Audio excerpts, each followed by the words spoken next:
வணக்கம், welcome to chewing school Tamil. நம்ம இன்றைக்கி இந்த வீடியோவில் இன்விசிபிள் ஸ்டிச் எப்படி போடுறதுங்கிறத பற்றி பார்க்க போகிறோம்.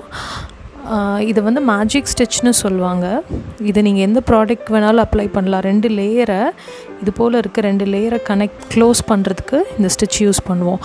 பில்லோலலாம் பார்த்திங்கன்னா ஃபில்லிங் ஸ்டஃப் பண்ணுவோம் இல்லையா, ஸ்டஃப் பண்ணிவிட்டு அதை க்ளோஸ் பண்ணுறதுக்கு இந்த ஸ்டிச் யூஸ் பண்ணுவாங்க.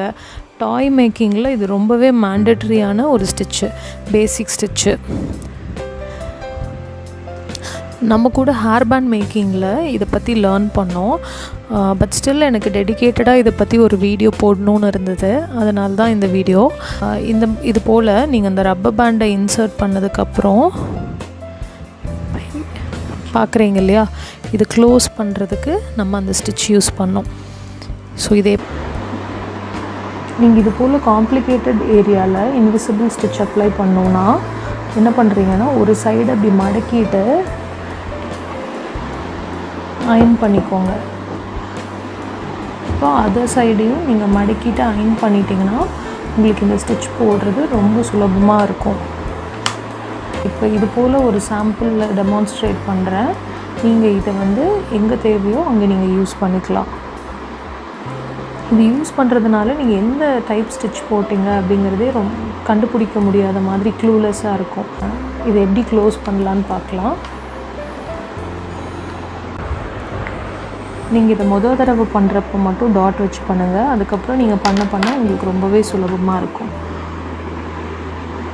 எங்கெல்லாம் நான் நீடில் பாஸ் பண்ண போகிறேனோ அங்கெல்லாம் இது போல் நான் டாட் வைக்கிறேன்.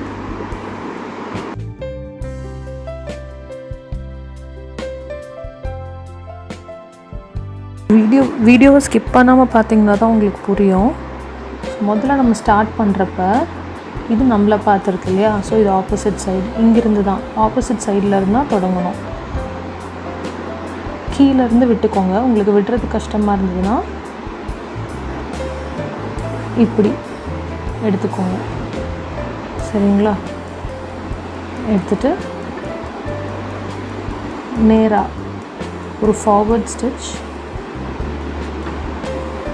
எடுத்ததுக்கப்புறம் ஒரு ஸ்ட்ரெயிட் ஸ்டிச் நீடில் வந்து நேர வாக்கில் இன்சர்ட் பண்ண போகிறோம்.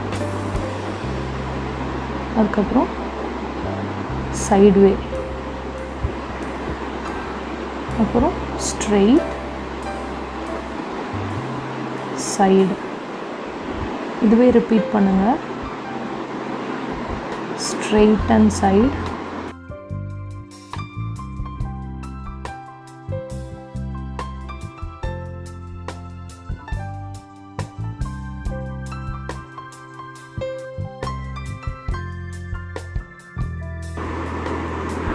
ஃபினிஷ் பண்ணுறப்ப எப்படி பண்ணுறேன்னு பார்த்துக்கோங்க.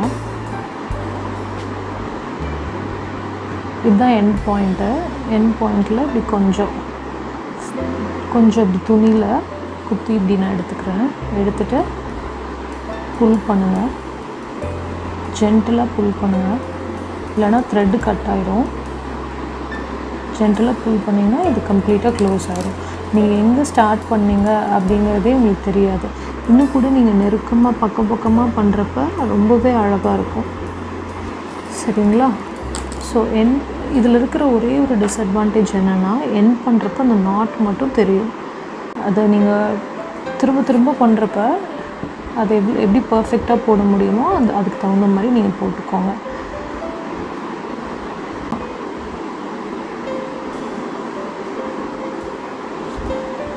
ஒரு 2 நாட் போட்டுட்டு நீங்கள் இதை கட் பண்ணிக்கலாம்.